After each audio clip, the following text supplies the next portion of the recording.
The dust had barely settled on the main road into Caldwell, Kansas, when Theresa Donnelly stepped off the stagecoach, and every man on the porch of the Silver Spur Saloon forgot what he had been arguing about. It was the spring of 1878, and Caldwell sat right on the edge of the Kisham Trail, a town that smelled of cattle and ambition in equal measure, a place where fortunes were made and lost before sundown, and where a woman traveling alone was either extraordinarily brave or extraordinarily desperate. Theresa Donnelly, it turned out, was a measure of both. She was 24 years old, with dark auburn hair pinned beneath a sun-worn bonnet and green eyes that carried the particular steadiness of someone who had already survived the worst thing that could happen to them.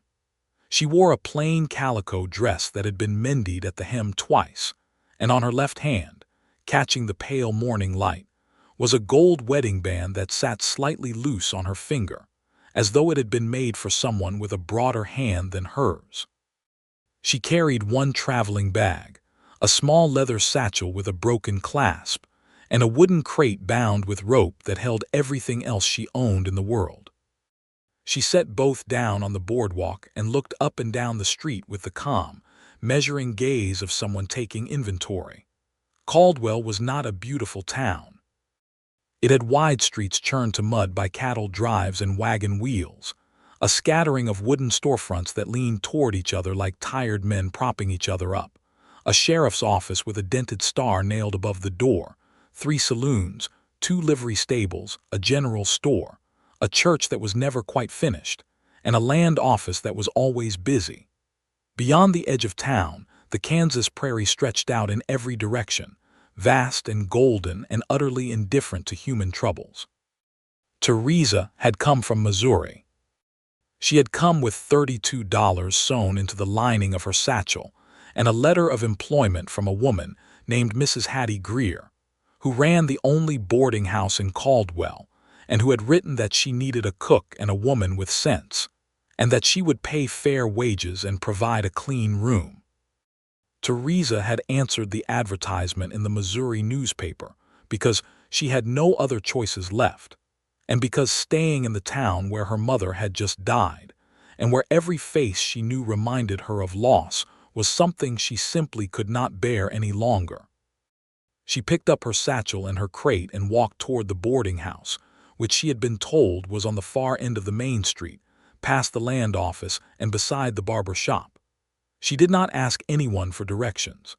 She figured if she walked far enough in one direction, she would find it or find someone worth asking. She had gone about halfway down the street when she nearly walked directly into a man stepping out of the land office.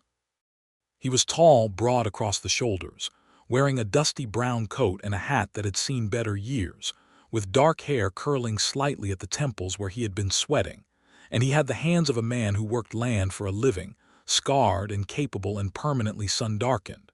He caught the edge of her crate before it tipped from her arms, steadying it with both hands before either of them had said a word. "Pardon me," he said, stepping back and holding his hat in one hand. "I wasn't watching where I was going." "Neither was I," Theresa said, resettling the crate in her arms. "Thank you." He looked at the crate, then at the satchel, then at her face, and his expression shifted into something between concern and practical helpfulness. "That looks heavy. Where are you headed?" "Mrs. Greer's boarding house," Theresa said. "That's another 3 buildings down," he said. "I'll carry the crate." She opened her mouth to decline, because she was not in the habit of accepting help from strangers, but the crate was genuinely heavy, and her arms had been aching since the stagecoach stop in Wichita, and something in the man's manner was so matter-of-fact and without presumption that she found herself handing it over before she had fully decided to. "I'm Walter Garrison," he said, settling the crate under one arm as though it weighed nothing. "I run a cattle ranch about 4 miles east of town." "Theresa Donnelly," she said, and fell into step beside him. "I'm going to be cooking for Mrs. Greer." "She's a good woman," Walter said. "Makes the best corn bread in 3 counties, but I suspect she's tired of being the one doing all the cooking." He glanced at her. "You come from far." "Missouri," Theresa said. He nodded and asked nothing further, which she appreciated more than she could have said.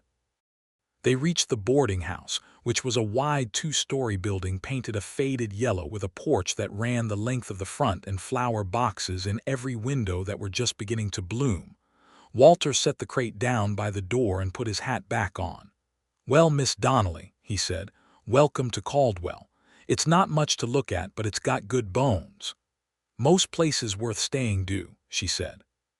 He smiled at that, a slow, genuine smile that changed his whole face, and touched the brim of his hat, and walked back down the street toward the land office. Theresa watched him go for just a moment, then knocked on the door of the boarding house. Hattie Greer was exactly what her letter had suggested she would be. A stout woman in her early 60s with iron-gray hair, a no-nonsense apron, and a handshake like a man twice her size. She showed Theresa the room, which was small and clean, and had a window that looked out over the back garden. And she showed her the kitchen, which was enormous and well-stocked and smelled of wood smoke and dried herbs, and she told Theresa the meal schedule and the wages without wasting a single word. "Breakfast at 6, dinner at noon, supper at 7, Hattie said. "I have 12 boarders right now, mostly men from the trail offices and the land surveys. They eat a great deal and complain about very little as long as the food is hot. Think you can manage?" "I've been cooking for a household since I was 11, Theresa said. "I can manage." Hattie looked at her for a moment, the kind of look that sees past the surface of things. "You're wearing a ring," she said, not unkindly. Theresa glanced at her left hand. "Yes," she said. "Your husband coming later, or—" "It was my mother's," Theresa said, and her voice stayed even, but only just. "She passed 2 months ago. I couldn't leave it behind." Hattie Greer nodded slowly, and there was a world of understanding in that nod, the understanding of a woman who had also lost people and also carried things that were not entirely hers to carry. "Well," she said, "you can start in the morning. Tonight rest. You look like you've been traveling for a week." 4 days, Theresa said. "Rest," Hattie said firmly, and that was that. Theresa unpacked her satchel and arranged her few possessions on the narrow shelf beside the window. Her mother's Bible. A small tin portrait of her parents from their wedding day, so worn that her mother's face had nearly faded from the image, but the ring on her hand was still clearly visible, the same ring that was now on Theresa's finger. A packet of letters she would never send. A folded piece of paper with a recipe for her mother's apple cake written in her mother's careful hand. She sat on the edge of the bed and looked at the ring in the last light of the evening coming through the window. Her mother had worn it for 31 years. Margaret Donnelly had married young and worked hard and loved generously, and died in February of a fever that should not have been fatal, except that she had been so worn down by years of hard living that she had no strength left to fight it. She had taken the ring off in her last lucid hours and pressed it into Theresa's hand, and said something that Theresa had not been able to fully hear, and Theresa had put it on her own finger and had not taken it off since. She was not pretending to be married. She was not hiding behind it. She simply could not bear the thought of putting it in a box. She ate supper alone in the kitchen that first night, Hattie having insisted on feeding her from a pot of bean stew that was already on the stove, and she went to bed early and listened to the sounds of Caldwell settling into its evening. Horses on the main street, a piano from one of the saloons, distant laughter, the wind across the prairie that never quite stopped. She told herself she was going to be fine. She had been telling herself that for 2 months. Some days she almost believed it. The next morning she was in the kitchen before 5 o'clock, and by 6 she had biscuits in the oven, bacon on the griddle, a pot of coffee strong enough to wake the dead, and a pan of scrambled eggs that she had seasoned with dried herbs she found in Hattie's well-organized pantry. The 12 boarders came down in 1s and 2s, and they were polite and hungry and entirely unsurprised to find a new woman in the kitchen, which told her that Hattie had mentioned the change in advance. She settled into the rhythm of the boarding house within 3 days, and she was good at it. Cooking was the one thing that had always made her feel certain of herself, the one thing in which the process was clear and the results were honest. You put in good work and you got good food. It was more reliable than almost anything else she could name. On her 4th day in Caldwell, Walter Garrison came in for supper. He was a weekly boarder for meals, Hattie explained, which meant he paid a weekly rate to take his evening meal at the boarding house on the days when he was in town for business. He came in on Tuesdays and Thursdays as a rule, sometimes on Saturdays, and he was one of Hattie's most reliable customers. Theresa heard him before she saw him, his voice in the dining room talking to one of the other boarders, a traveling merchant named Simmons, about the price of cattle at the Kansas City market. She brought out the food herself that evening, carrying the serving dishes to the long dining table, and when she set the platter of roasted chicken down across from Walter Garrison, he looked up and recognized her immediately. "Miss Donnelly," he said, with what appeared to be genuine pleasure. "You got settled then." "I did," she said. "Did you find what you needed at the land office?" He looked mildly surprised that she remembered. "Mostly," he said. "The surveys are still being disputed on the east pasture, but that's a problem for next month." She nodded and went back to the kitchen, and she could feel the warmth of his attention as she moved around the table, not intrusive, not presumptuous, just present, the way a fire is warm without demanding anything from you. She found herself listening without meaning to the conversation at the table. Walter Garrison was known and respected in the room in the way that men are known and respected not because they are loud but because they are consistent. He did not dominate the conversation. He listened more than he spoke. When he spoke, people paid attention. After supper was cleared and the boarders had drifted off to the parlor or upstairs or back out to the saloons, Walter Garrison came to the kitchen doorway. Theresa was washing the dishes, her sleeves rolled up, and she turned when she heard him at the door. "That was the best chicken I've had in a good long while," he said, and he meant it. It was not flattery. It was the simple statement of a man who ate practical food most of the time and knew good cooking when he encountered it. "Thank you," she said, and turned back to the dishes. He did not leave immediately. He stood in the doorway a moment longer. "You settled in all right, Caldwell treating you well." "It's a practical town," she said. "I appreciate practical." "It's that," he agreed. And then, because she was turned away from him and he could see her left hand in the dishwater, the ring catching a glint of the lamp light, he said without thinking, simply because he was a man who asked straightforward questions, "Whose ring is that?" The question stopped her completely. Her hands went still in the water. She had been asked variations of this question since the day she had put the ring on, and she had given different answers depending on who was asking and what the safest answer seemed to be. She had said it was a family heirloom. She had said it was complicated. She had turned the question aside with a look that discouraged further inquiry. She had once or twice let the assumption stand without correcting it because correcting it felt like more pain than leaving it alone. But something about the way Walter Garrison asked, without presumption, without ulterior motive, simply as a man who noticed things and wanted to understand them, made her want to tell the truth.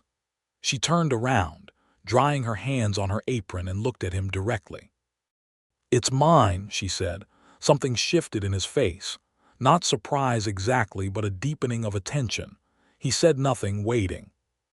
"It was my mother's," Theresa said, and her voice stayed steady this time, practiced by now in the telling even if the feeling underneath it was not steady at all. "She gave it to me when she died. She was married to my father for 31 years. He went before her 3 years back. When she passed, she took it off and gave it to me. I put it on and I haven't taken it off." "And you wear it on that hand," he said, not accusingly, not even curiously, just gently noting the fact. "I wear it on that hand," she said, "because it fits there and because I want people to leave me alone." He held her gaze. "Does it work?" Despite everything, the corner of her mouth turned up. "Mostly," she said. "Though apparently not entirely." He smiled at that, the same slow, genuine smile from the first day. "I'll leave you to your dishes, Miss Donnelly," he said, and pushed off the doorframe. "Good night." "Good night, Mr. Garrison," she said.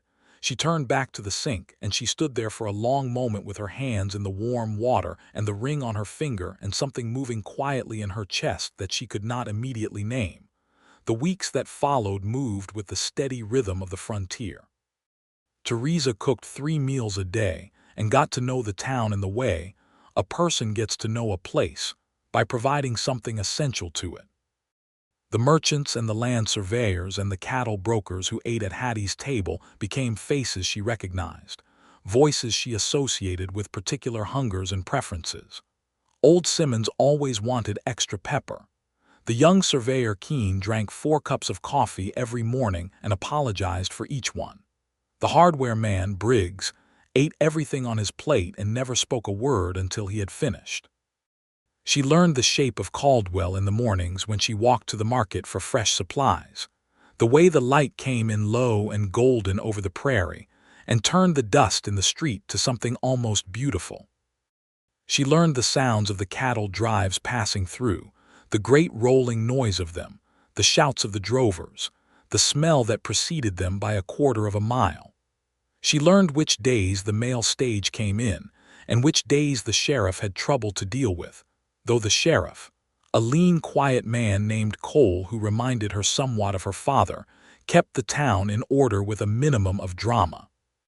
She saw Walter Garrison on Tuesdays and Thursdays for supper, and on the occasional Saturday, and those meals became, without her quite deciding that they should, the moments in her week that she looked forward to most.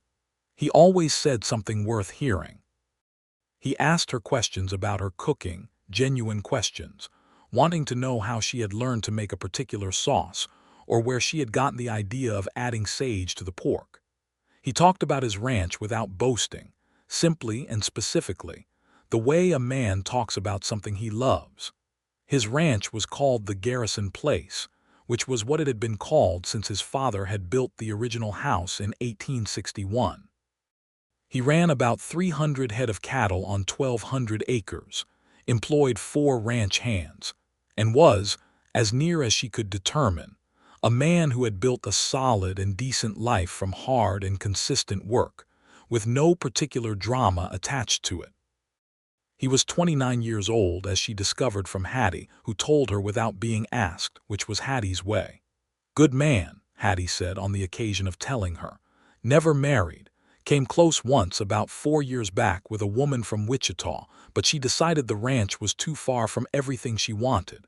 He took it hard, but he didn't fall apart, which is the sign of a man with some depth to him. Theresa stored this information away and said nothing.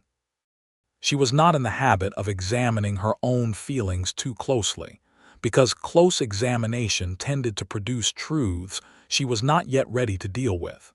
She was still grieving her mother. She was still rebuilding the idea of who she was without the life she had left in Missouri. She was not available, she told herself, for anything as complicated and demanding as love. And yet, one Tuesday evening in May, a thunderstorm moved in from the west with the particular ferocity of Kansas weather, the sky going from clear to purple to black in the space of an hour, lightning walking across the prairie in great white columns, thunder that rattled the windows of the boarding house and sent the horses on the main street into fits. The boarders gathered in the parlor after supper, the lamps all lit against the early darkness, and Walter was there, having stayed later than usual because the road to his ranch would be a river of mud in that rain. Hattie brought out a deck of cards and the men played a friendly game of euchre, and Theresa sat in the corner with her mending, though she was not really mending. She was listening. She was watching Walter Garrison laugh at something Simmons said, watching the ease of him in a room full of people, the way he took up exactly as much space as he needed and no more. He caught her looking and she looked away, but not quickly enough, and when she looked back he was still watching her, and he smiled, not the social smile he gave to the room but the quieter one, the one that seemed to be just for her. When the game broke up and the boarders went to bed and Hattie retired, Walter stayed by the window watching the storm ease into a steady rain. Theresa was putting out the lamps. "Miss Donnelly," he said, still watching the rain, "do you ever miss Missouri?" She considered the question honestly. "I miss who I was there," she said. "I don't miss the place so much. The place is full of things that are gone." He turned from the window. "I know that feeling," he said. "After my father died, I couldn't walk through the main barn for about 6 months without it feeling like the walls were pressing in on me." "When did he die?" she asked, setting down the lamp she had been about to extinguish. 1872, Walter said. "I was 23. My mother had gone the year before. So I had the ranch and 4 hired hands and more cattle than I knew quite what to do with, and I just put my head down and worked, because working was the only thing that felt solid." "Yes," Theresa said quietly. "Yes, that's exactly it." They stood in the half-dark room with the rain against the windows and the last lamp burning between them, and the feeling in the air was something Theresa recognized now without being able to stop recognizing it. It was not just warmth, not just the comfort of shared loss. It was something that wanted to be acknowledged. She picked up the lamp. "Good night, Mr. Garrison," she said, gently, "the way you close a door on something you are not quite ready to go through." "Good night, Miss Donnelly," he said, and there was a kind of patient tenderness in it, as though he understood exactly what she was doing and was willing to wait. She was coming to understand, a man who knew how to wait. June arrived with a heat that pressed down on Caldwell like a hand, and the cattle drives thickened on the trail north of town, and the boarding house was full and busy, and Theresa's days blurred into flour and heat, and the satisfying exhaustion of good work. But certain things stood out in the blur with particular clarity. Walter, on a Thursday evening when she had baked her mother's apple cake for the first time since Missouri, stopping in the kitchen doorway with a piece of it on a plate and saying, quietly, "Theresa, this is extraordinary." It was the first time he had used her Christian name. She had not corrected him. Walter, on a Saturday morning when she was buying flour at the general store, and the proprietor's wife had made a pointed comment about a woman alone in Caldwell being an invitation to trouble, appearing at her shoulder and saying, calmly and absolutely without aggression, "Miss Donnelly is employed by Mrs. Greer, and is under the considerable protection of Mrs. Greer's reputation and mine, Mrs. Albright. I don't think she'll have any trouble." He had tipped his hat to Mrs. Albright and offered Theresa his arm to help carry her purchases, and she had taken it, her hand in the crook of his elbow, and felt the solidity of him all the way back down the street. Walter, on an evening in mid-June, asking her if she would like to see his ranch, because he had a problem with his kitchen that he didn't quite know how to solve, and he thought she might have ideas, and it was a perfectly practical reason, and they both knew perfectly well that it was also not only that. She agreed to go on a Sunday, her only day without cooking responsibilities. Hattie told her to take all day if she wanted, and there was a very particular expression on Hattie's face when she said it. Walter came for her at 9 in the morning with a wagon, which was practical, and a bunch of wildflowers wrapped in brown paper set on the seat beside him, which was not practical at all, and which he handed to her with a kind of brisk ease as though he were handing her the reins and not something that made her chest ache. "I don't know what they're called," he said, pulling the wagon onto the road east. "I just know they were growing by the fence post, and they looked like they ought to be somewhere better than by a fence post." She looked at the flowers, wild blue phlox and yellow coneflowers and something small and white she didn't have a name for either. She held them in her lap the whole way to the ranch. The Garrison Ranch was beautiful in the way that working land is beautiful, not decorative, not arranged to be looked at, but full and alive and purposeful. The main house was a solid 2-story structure built from good timber, added to over the years in ways that made clear the history of the family that had built it. There was a wide porch with 2 rocking chairs. There were large windows that let in the prairie light. There were the barns and the outbuildings and the corrals and the cattle and the far pasture like dark shapes moving slowly in the grass. And there was a kitchen garden beside the house that had clearly been planted with ambition and maintained with more work than time, because parts of it were thriving and parts of it were losing the battle with the Kansas summer. Theresa walked through the house slowly, with Walter behind her, and she said very little. She was not the kind of woman who filled silences with words. She was feeling the house, understanding it, reading the bones of the place the way she read a recipe, understanding what it had been and what it needed. The kitchen was large and had a good iron stove and a solid work table, but the shelving was inadequate and the pantry was poorly organized, and there was a ventilation issue that made it uncomfortably hot in summer, which Walter confirmed when he showed her the pantry, and she immediately identified the problem as a single blocked airway near the ceiling. "If you cleared that," she said, pointing, "and added a shelf here and here, and moved the dry goods storage to this corner where the air is better, you'd have a functional kitchen instead of just a large one." He looked at where she was pointing and nodded slowly, with the expression of a man who has been solving the wrong problem for years. "I never thought of it like that," he said. "I just thought it was the stove that ran hot." "The stove is fine," she said. "It's the airflow. I'll have a man on it by the end of the week," he said. They had dinner on the porch, which one of his ranch hands, a stout and cheerful Mexican man named Ernesto, who turned out to be an entirely competent cook, had prepared from a joint of salt pork and some potatoes from the garden. The ranch hands ate at a separate table in the yard, which Theresa noticed, and she noticed too that Walter spoke to each of them by name and with easy respect, which told her something significant about him. She sat in one of the rocking chairs after dinner with a cup of coffee, looking out at the prairie, the afternoon light long and golden, the cattle visible in the distance, the wind moving through the grass in long, slow waves. Walter sat in the other chair. They talked about nothing important for a long time, and then they talked about important things without quite labeling them as such. She told him about her mother's apple cake, how her mother had made it every autumn when the apples in their small orchard were ready, how it had been the smell of October her entire childhood, how the first time she made it in Hattie's kitchen she had had to stop in the middle and stand at the window for a few minutes before she could continue. He listened to this with complete attention. He did not offer comfort in the form of words, which she had come to understand was his way. He just listened, which was better.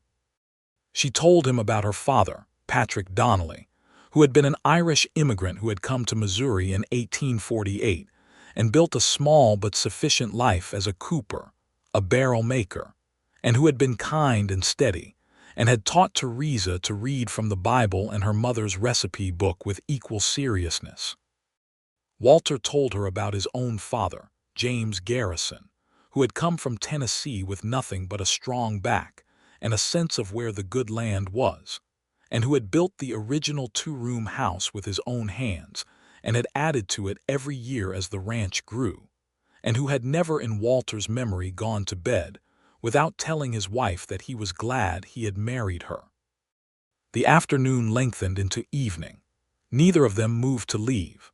The sky over the Kansas prairie went through its long progression from gold to orange to a deep rose that faded at the edges into purple, and the first stars appeared, and Theresa Donnelly sat on the porch of the Garrison Ranch and felt, for the first time since her mother had died, that she was somewhere she might possibly want to stay. Walter drove her back to town in the dark, the prairie big and quiet around them, the stars extraordinary out here away from the lamps of Caldwell. They talked quietly about small things and large things and nothing in particular, and when they reached the boarding house she thanked him for the day, and he said it was the best Sunday he'd had in a considerable while, and she believed him.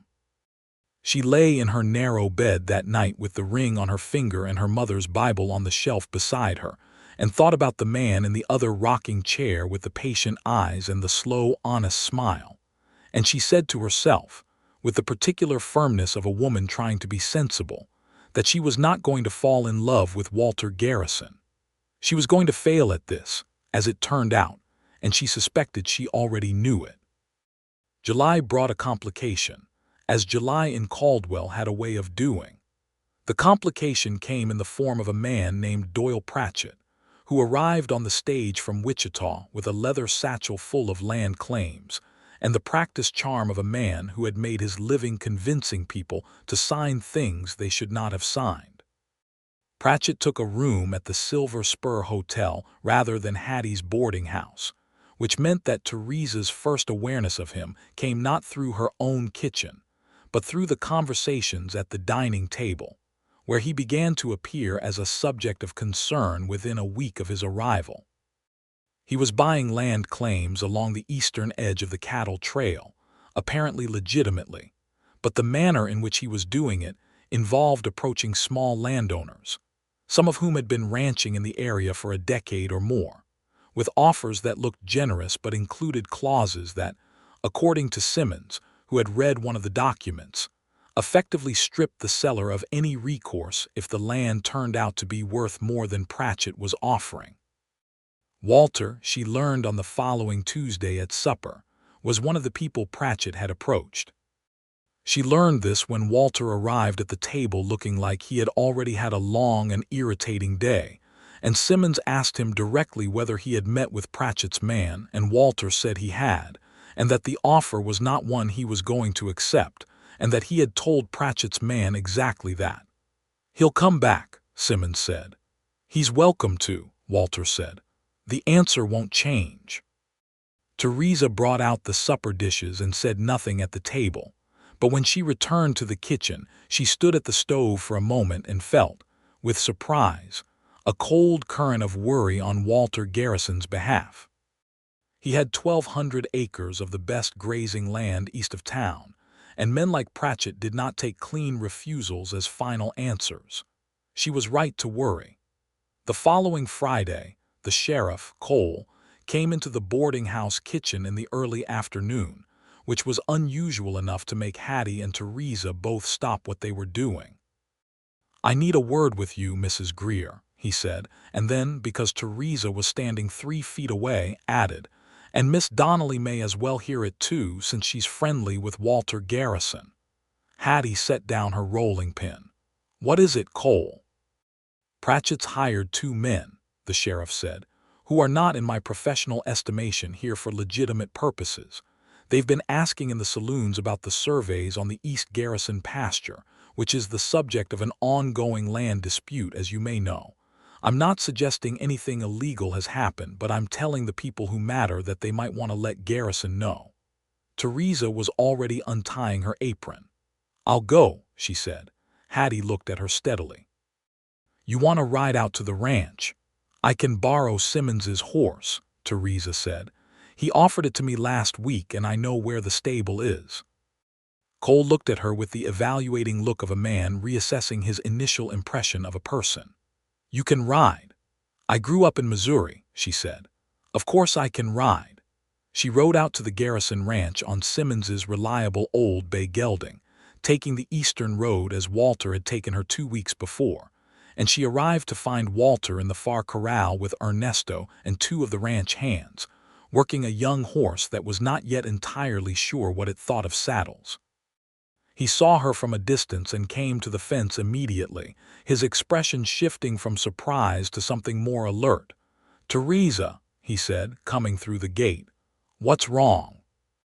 She told him what the sheriff had said, quickly and accurately, because she was not a woman who exaggerated or dramatized. Walter listened without interrupting, and when she finished he was quiet for a moment with the particular stillness of a man thinking. "Thank you for coming," he said, and the way he said it told her exactly how much it meant to him. "You rode out here yourself." "The sheriff thought you should know," she said. "I thought you should know sooner rather than later." He looked at her for a moment, standing there in the bright July heat with the wind moving her hair where it had come loose from the pin, and she could see something shifting in him, some internal consideration being resolved. "Will you stay for coffee?" he asked. "Ernesto makes a good pot." She stayed for coffee, and then she stayed while Walter went over the survey documents he had kept in his desk, because 2 sets of eyes on a legal document were better than one, and Theresa had a better head for legal language than she had ever let on. Her father had kept his cooperage contracts himself, and she had helped him with them from the time she was 15, learning to read the language of agreements and obligations.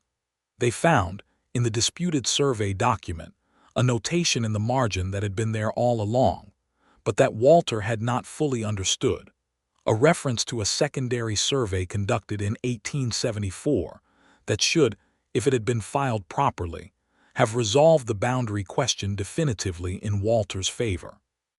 "That's your document," Theresa said, pointing. "That's your proof. If that survey was filed, you have a clear claim and Pratchett's argument has nothing to stand on." Walter looked at the notation and then at her. "How do you know that?" "My father had a contract dispute once," she said. "He almost lost his workshop over a property line. The man who helped him find the secondary document saved everything.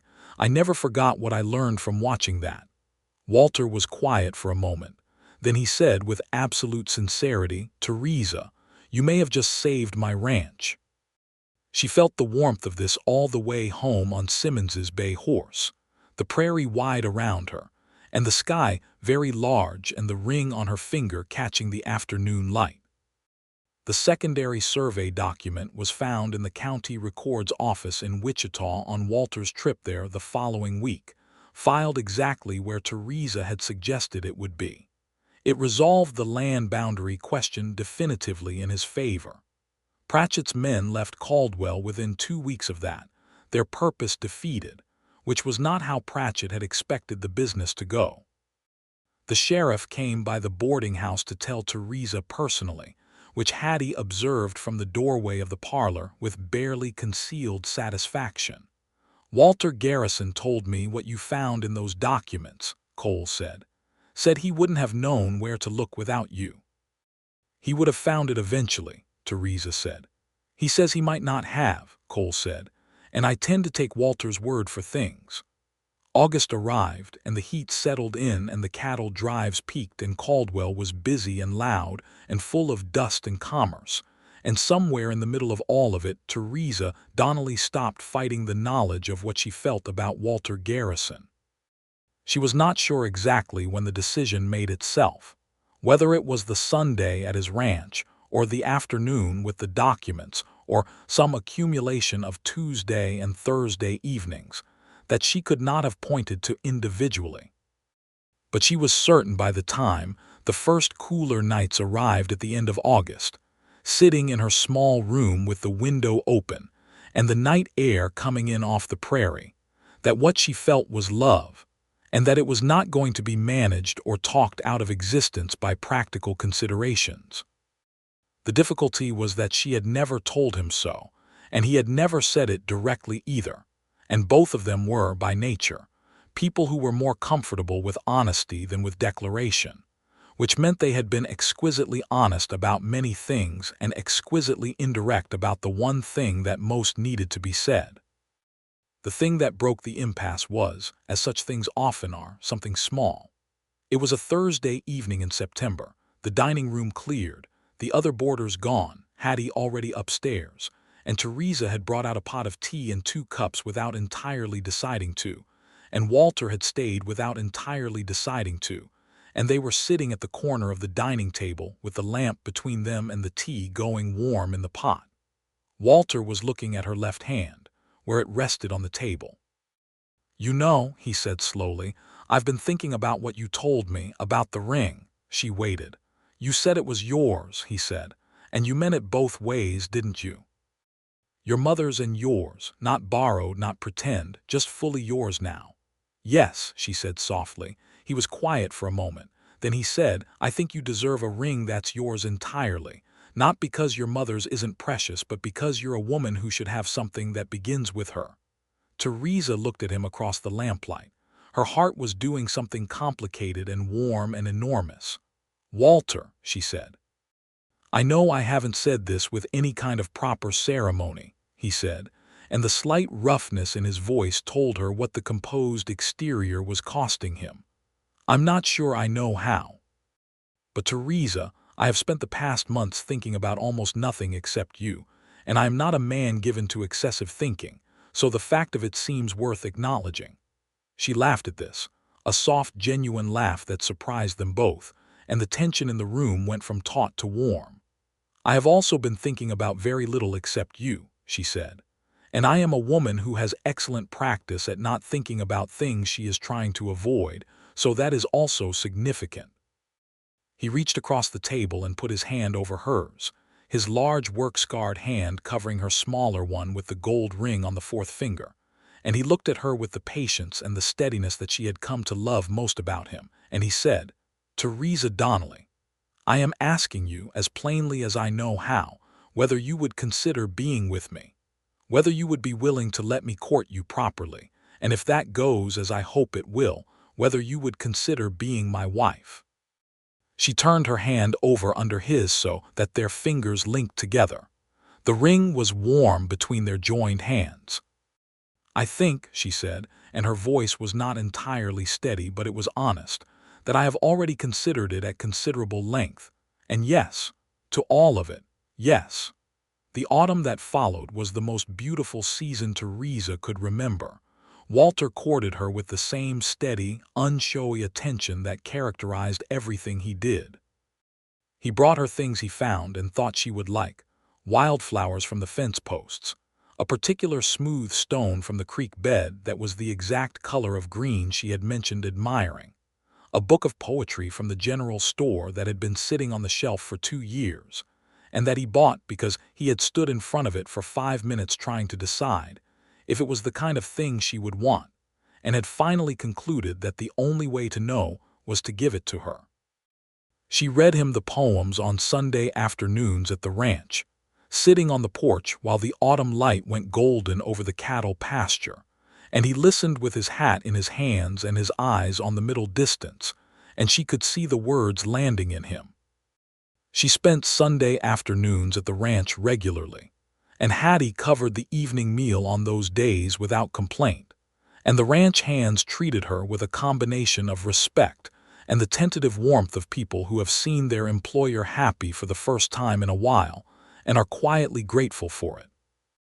Ernesto, who was 38 and had worked for Walter's father before Walter, and who had an opinion about everything and expressed it freely to anyone he considered a friend, told Theresa on her third Sunday that Walter had been, in Ernesto's estimation, waiting for precisely her for a considerable number of years, and that it was about time she had shown up.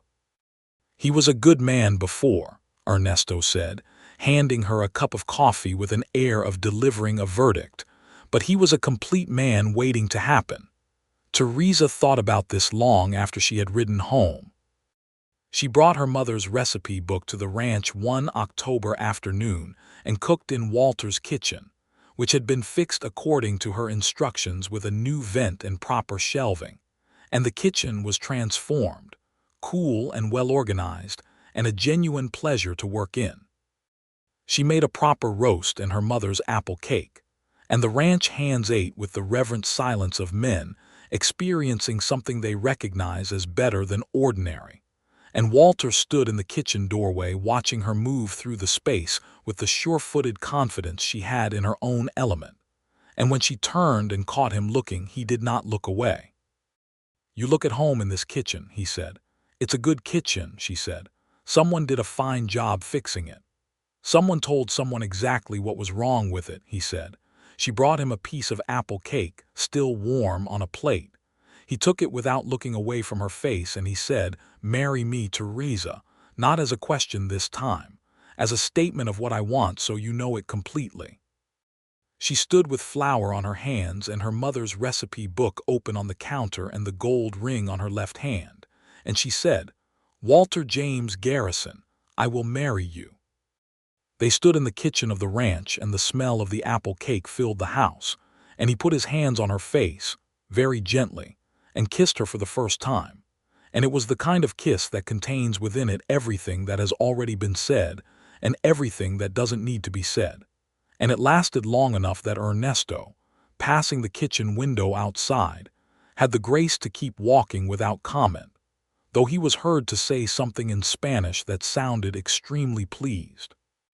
They were married in November, in the small church in Caldwell that had never quite been finished, but that Theresa decided had a particular honest charm in its incompleteness.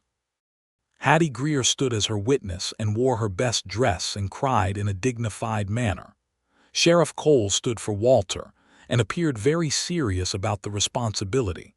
Ernesto and the ranch hands came in their best clothes and filled an entire pew. Theresa wore her best dress, which was dark blue wool, and she wore her mother's ring on her right hand for the ceremony, because the minister placed Walter's ring on her left hand during the vows, and Walter had chosen a ring that was simple and gold and exactly right. And when it was on her finger and the minister pronounced them married, Theresa looked at her hands with both rings on them and felt the fullness of it, the continuity of it, her mother's love and now this new love, both present, both real. Walter looked at her as the minister spoke.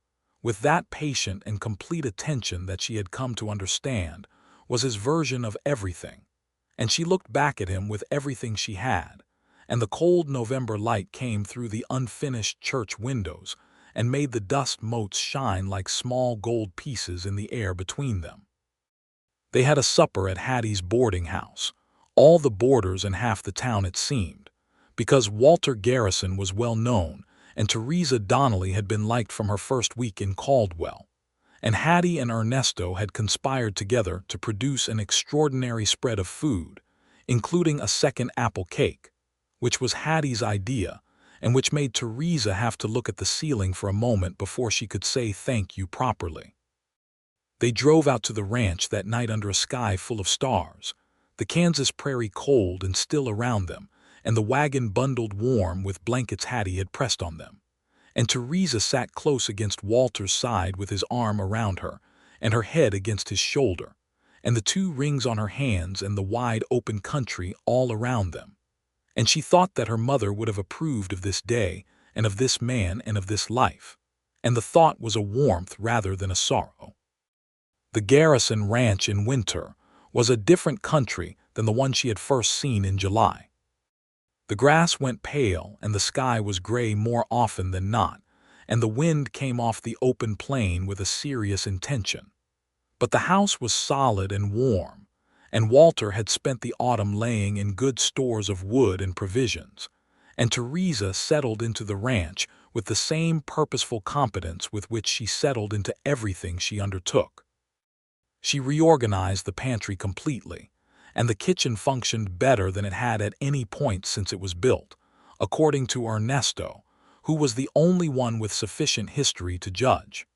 She planted additional herbs in the kitchen garden in a way that would produce better in spring than the current arrangement. She wrote to Hattie twice a week and rode into town on Wednesdays to help Hattie with the boarding house for a few hours, because she had not abandoned the relationship that had given her a start, and because she genuinely liked the older woman who had given a stranger a clean room and fair wages, and the chance to build something new. She had moved her mother's Bible to the shelf beside the bed in the main bedroom, and the tin portrait beside it, and these things were there when she woke every morning and looked at them with the feeling of a woman who has brought her whole history into a new life rather than left it behind. Walter watched her settle into the ranch with an almost quiet wonder. He was not a man who expressed this in dramatic terms. He expressed it in the way he always came to find her when he came in from the range, not calling from the door but walking through the house to wherever she was, and simply being in the same room for a moment before saying anything. He expressed it in the way he listened when she talked about her mother, with the complete attention of a man who understands that the dead are still present in the living, and that attending to the one is attending to the other. She told him one February evening, with the fire going and the wind loud against the windows, that she was going to have a baby. She had been almost certain for 3 weeks and had wanted to be sure before she said it. Walter's face did something she had never quite seen on it before. It went through surprise and joy and something verging on overwhelmed in the space of about 4 seconds, and then he put his arms around her and held her with a care that she understood was for both of them simultaneously, for her and for the new small fact of the child. "A baby," he said, against her hair. "Theresa." "Yes," she said, into his shoulder. "In September, I think." He pulled back enough to look at her face. His eyes were bright. "Are you well? Are you feeling all right?" "I'm feeling very well," she said. "A little tired in the mornings, but I've been tired in the mornings before and gotten through it." He laughed, a sound of pure delight that she loved, and kissed her, and then held her again, and she could feel his heart going fast against her. Spring came back to the ranch, and the prairie came alive again, and Theresa was busy and well and content in the enormous way of a person who has arrived, after considerable difficulty, in the right place. She wrote to her father's sister in Missouri, the only family she had left, telling her about the marriage and the coming baby, and received a letter back full of cautious happiness and maternal advice that made her cry a little and then feel better. She still wore both rings. Her wedding ring on her left hand and her mother's ring on her right hand, and when people noticed, which they sometimes did, she explained it simply and found that the explaining was easier than it had ever been, because she no longer needed the borrowed authority of the gold band on her left hand. She had her own now. She wore her mother's ring because she chose to, because it was precious, and because love, she had learned, does not diminish with death, it just changes form. On a morning in May, she and Walter were sitting on the porch before the day's work began, coffee in hand, the ranch spread out before them in the early light. A meadowlark was singing somewhere in the grass. The cattle were moving slowly in the distance. Walter looked at her hands, both rings catching the morning light. "Can I ask you something?" he said. "You can ask me anything," she said. "That day in the kitchen," he said, "at Hattie's, the first time I asked about the ring, you'd been asked before and deflected. Why did you tell me the truth that time?" She considered this for a moment, looking out at the prairie. The meadowlark sang again. "Because the way you asked," she said slowly, "was not about you. It wasn't a performance of concern or an excuse to make conversation. You asked because you genuinely wanted to understand, and I had been carrying the true answer for a long time, and I was tired of not saying it." He was quiet for a moment. "And now, are you still carrying it?" She turned her head to look at him, this man who had given her a kitchen that worked and a porch to sit on, and a life that was hers in a way that nothing had been hers for a very long time. "No," she said. "Now I'm just living it." He reached over and covered her hand, both rings together under his palm, and squeezed once, gently. The baby came in September, as Theresa had predicted, a boy, born on a Tuesday morning with the harvest light coming through the bedroom window, and a doctor summoned from Caldwell who arrived in time to be useful, and declared both mother and son in excellent health. He was named James Patrick Garrison, James for Walter's father and Patrick for Theresa's, and he was the loudest and most emphatic opinion any of them had yet encountered. Walter held him with the careful astonishment of a man discovering a country he hadn't known existed, and Theresa, propped up on pillows with the exhaustion of a woman who had just done an enormous amount of work, watched her husband's face as he held his son, and thought that she had never seen anything more beautiful. Ernesto cried quietly in the kitchen and pretended very strenuously that he had not. Hattie came out on the following Saturday with a hamper of food, and spent the day helping, and left with a kind of settled happiness, as though something she had been hoping for had arrived, and she could rest now. James Patrick Garrison was an energetic and strongly opinionated child from the very beginning. He liked to be held facing outward so he could see what was happening, and he communicated his preferences with extraordinary clarity for a person of no words and considerable noise. Walter, who had built the reputation of being a man of few words, proved to be entirely willing to speak at length to his son about cattle management and land surveys and the qualities of good Kansas soil, and James listened with an expression of deep baby attention that was probably wind, but that Walter took seriously nonetheless.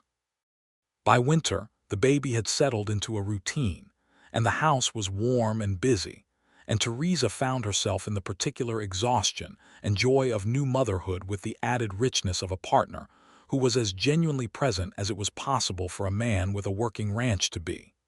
Walter got up at night when she did. He did not consider this an exceptional thing. It simply seemed obvious to him that there were two of them and two of them could share the work. She loved him more thoroughly every week, which she had not entirely expected. She had expected the love to stabilize, to find its level. Instead it deepened, because knowing him better only made him more worth knowing. The following spring, the land dispute that Pratchett had started was officially resolved by the county record's office in Wichita, which formally registered the 1874 survey and confirmed the Garrison eastern boundary. Walter brought the document home and set it on the kitchen table, and Theresa read it twice, and then looked up with a smile that he answered immediately. "We should frame it," she said. "I was going to say the same thing," he said. They did frame it, and it hung in the office of the ranch house, beside a map of the property and the original homestead papers that Walter's father had filed in 1861.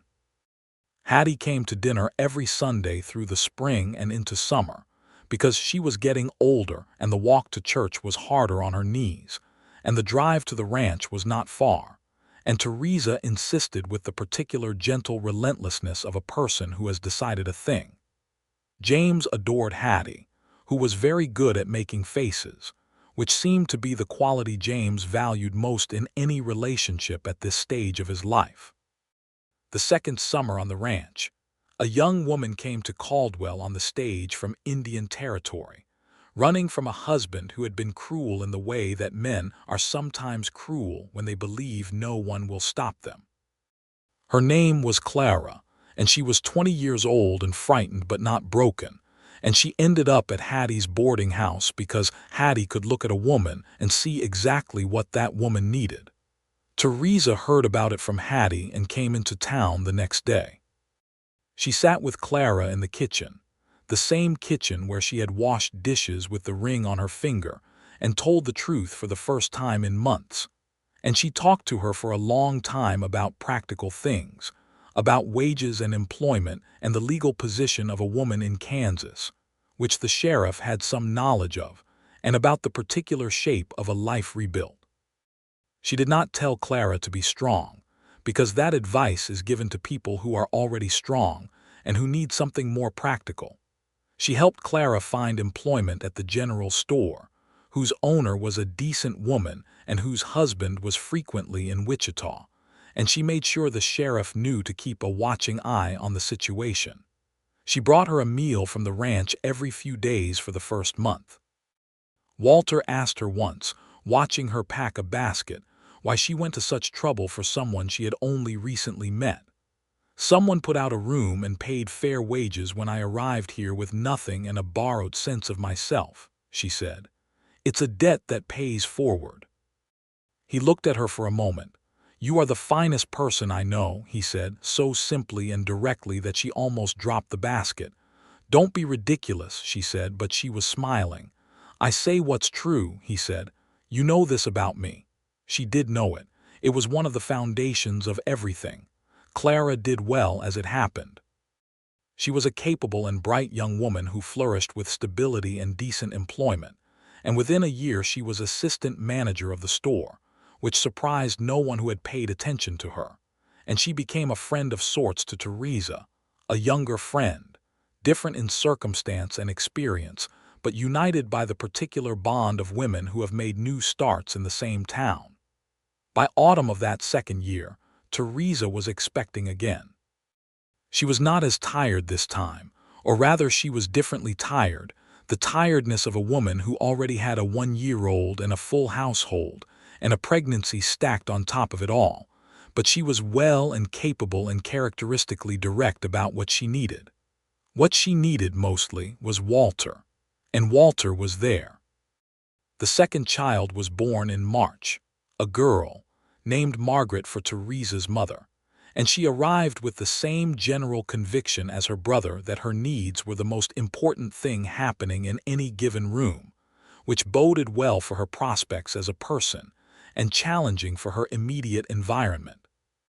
Theresa held her daughter in the morning light that came through the bedroom window, the same window where James had been born, and looked at the infant's face, dark-haired and pink-cheeked and entirely serious, and she moved the gold ring from her right hand to the very small fingers of her daughter, just for a moment, not to give it, just to touch the past to the future.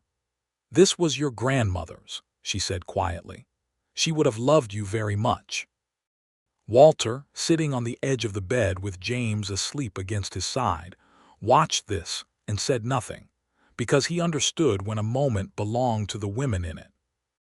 The ranch in the years that followed grew in the steady, purposeful way of things that are well tended. Walter added 50 head to the herd by the end of that year. The eastern pasture, now definitively theirs, was fenced properly and added significant grazing capacity. Ernesto's nephew, a young man named Carlos who was 18 and hardworking and eager, came to help on the ranch and proved his worth within a month. Theresa expanded the kitchen garden substantially in the spring of the third year, adding a section of apple trees along the fence line, because she had been without apples long enough, and because planting them meant staying, and staying was what she intended to do. James learned to walk and then to run and then to have very loud opinions about everything, which was, Theresa told Walter, absolutely his father's stubbornness, and absolutely her father's curiosity combined into something that was going to be either exceptional or exhausting. "Probably both," Walter said. "Almost certainly both," she agreed. Margaret was quieter than her brother but more observant, with the particular watching quality of a child who is absorbing everything and will report it back at a moment of maximum impact. She had Theresa's green eyes and Walter's dark hair, and from the time she was old enough to be in the kitchen, she was there, watching every step with an attention that eventually resolved into a genuine love of cooking that made Theresa's heart nearly overflow. Hattie came for Sunday dinner and held Margaret and told James elaborate stories about Caldwell in the years before he was born, and the children listened with the absolute credulity of those to whom the past is indistinguishable from legend. And Theresa watched from the kitchen doorway with the particular feeling of a woman who has assembled something good from difficult materials, which is a satisfaction deeper than mere happiness.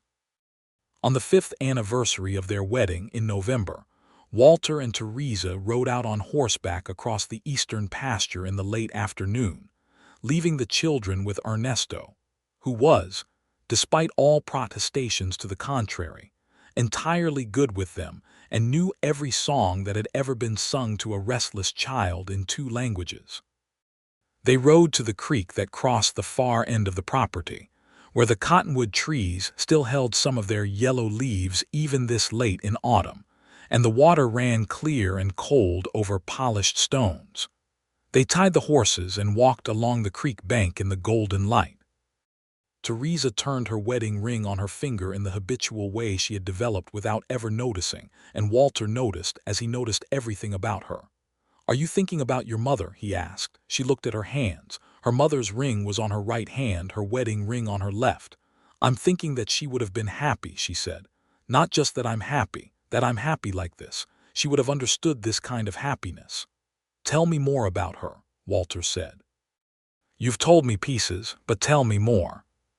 So she told him, walking along the creek in the autumn light, about Margaret Donnelly, who had come from County Cork in Ireland as a young woman full of alarm and stubbornness, who had married Patrick Donnelly in a small ceremony in a Missouri church, and had spent 31 years building a life that was modest and rich in the ways that count, who had made apple cake in October and read aloud from the Bible in the evenings, and taught Theresa to cook, and to be honest, and to love people with her whole attention, rather than holding anything back for safety.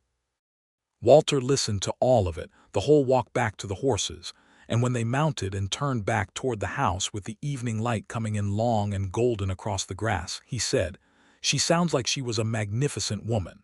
"She was," Theresa said, "and I was very lucky to have her." "James and Margaret are very lucky to have you," he said. She looked at him across the space between their horses. "I used to think that wearing her ring was the only way to keep her close," she said. "I know now that's not true, but I'll keep wearing it anyway." "Of course you will," he said, as though this were the most obvious and correct thing in the world. The light was long and gold on the grass, and the ranch house was visible ahead of them, smoke coming from the chimney. And from this distance she could see the yellow glow of the windows, and if she looked carefully she could make out Ernesto's shape in the doorway. And the sound that reached them over the quiet prairie was James's voice, high and clear, asking something with the relentless inquisitiveness of a 4-year-old who believes answers are owed to him.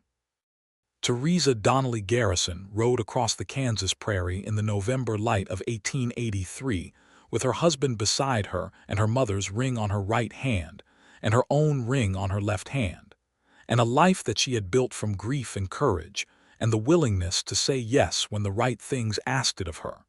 And she was, in the full and complicated and unambiguous sense of the word, home.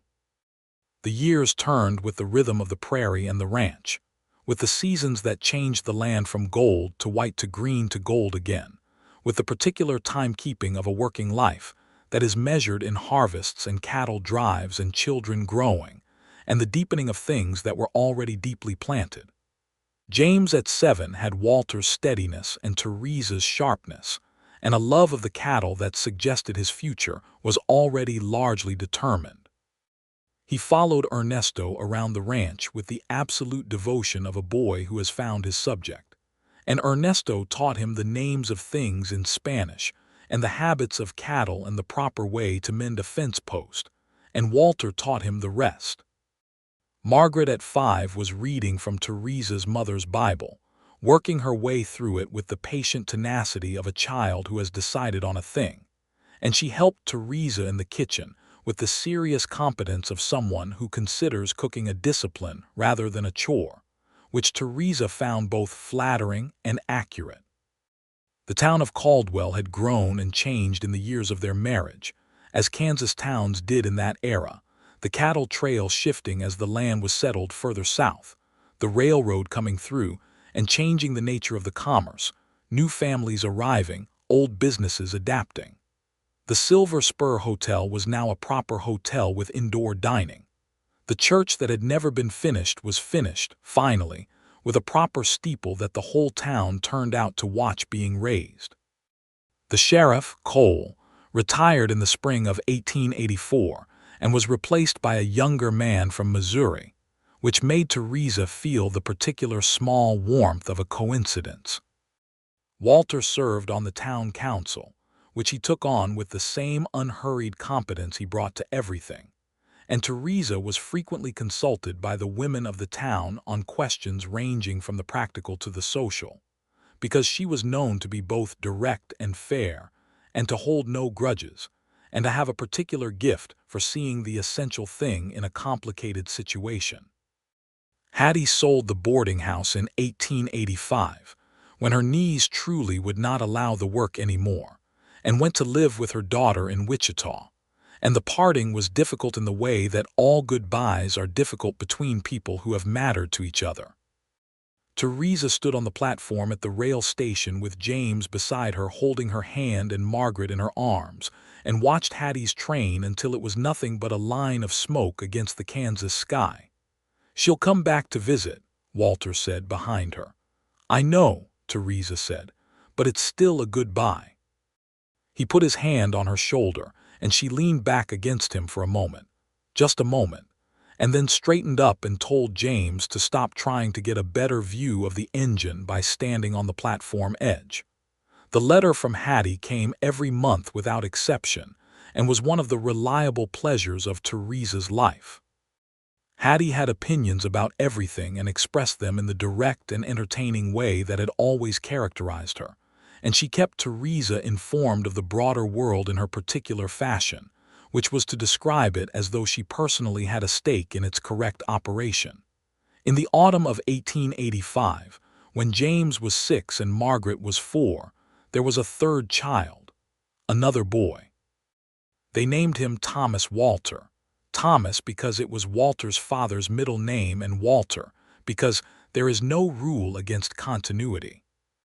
Thomas was from the beginning a child of enormous physical good humor, smiling at anyone who came near him, with the democratic affection of a person who has not yet understood that not everyone deserves it.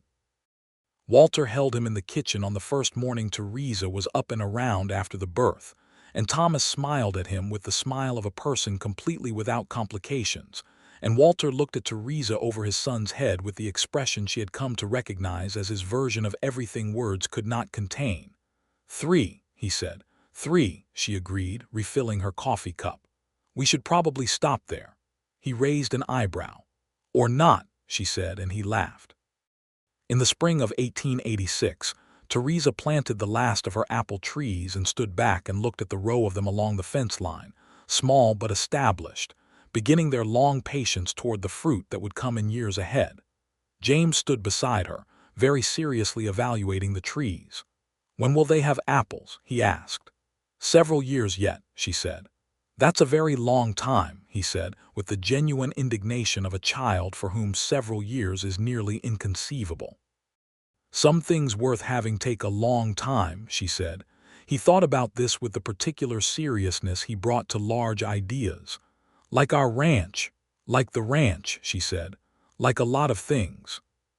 He nodded satisfied and went back to following Ernesto, and Theresa stood among her apple trees and turned her rings in the warm spring light and thought about seeds and patience and the long, slow gathering of good things. Walter came up beside her with 2 cups of coffee, appearing so quietly that she had not heard him cross the yard, and handed her a cup and stood beside her looking at the apple trees. "Your mother would approve," he said. "Of the apple trees or of all of it?" she asked. "All of it," he said. "But especially the apple trees, I think." She looked at the small trees with their new spring leaves, at the fence line that was now definitively and legally theirs, at the house beyond with its wide porch, and the sound of Margaret's voice, inside asking Thomas something he was not yet equipped to answer, at the cattle in the far pasture, at the man beside her with his coffee cup and his patient eyes and his large, capable, work-scarred hands. She looked at her own hands, the 2 gold rings, her mother's and hers. She thought of the afternoon in Missouri when she had slipped her mother's ring onto her finger for the first time, the shock of the gold against her skin, the terror and grief of it, the way she had gripped it as though it might save her from something. She had not known then what she was saving herself for.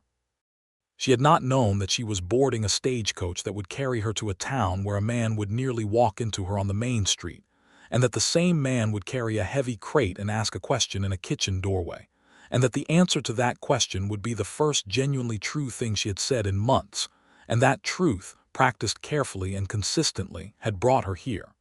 "It is mine," she said suddenly, quietly, looking at the ring. Walter looked at her. He did not ask what she meant. He knew, he had known from the first night she told him. "Yes," he said, "it is entirely yours." She took a small breath of the spring air, which smelled of Kansas earth and new grass, and the distant cattle and the coffee in her hand, and the apple trees that were waiting patiently for the years to give them what they needed. She was 32 years old. She had her mother's ring and her own ring and her husband and her children and her kitchen and her apple trees, and the wide Kansas prairie stretching to every horizon around a life she had built from the materials of loss and courage. She had her mother's recipe book, and her mother's Bible, and her mother's face in the tin portrait on the shelf beside the bed. She had Hattie's letters every month and Ernesto's coffee and Carlos's cheerful work ethic and Clara's continued success at the general store in Caldwell. She had everything she had needed and some things she had not known to want. She turned and looked at Walter, who was looking at her with the particular expression that she knew by now was as close as he came to saying everything at once. "Thank you," she said, which was large enough to contain everything she meant. "For what?" he asked, though he knew. "For asking," she said. "For asking that first time in the kitchen, for asking and meaning it as a real question." He was quiet for a moment. The meadowlark was singing again from the fence post at the far end of the apple tree row. "You answered," he said. "That was the part that mattered." She leaned against him, her shoulder to his arm, and they stood in the spring morning among the apple trees, with the coffee going warm in their hands and the prairie all around them, and the sounds of their children inside the house, and the cattle in the far pasture, and the meadowlark singing its particular uncomplicated song against the enormous Kansas sky. The wind moved through the new leaves of the apple trees, barely enough to be called wind, just a presence, gentle and constant, and carrying within it the smell of the earth and the grass and the years ahead that were waiting with the quiet patience of planted things. And Theresa Donnelly Garrison stood in the light of a spring morning in 1886 and held her coffee cup in both hands and felt her rings, both of them, warm and solid and entirely hers, and was content in the deep and lasting way of a woman who has found the life that fits her. Not the life she was handed or the life she feared she deserved, but the life that came from walking through grief with her head up and her hands open and saying, when the right question came at the right moment, the truest and most important word she knew, yes, and yes, and yes.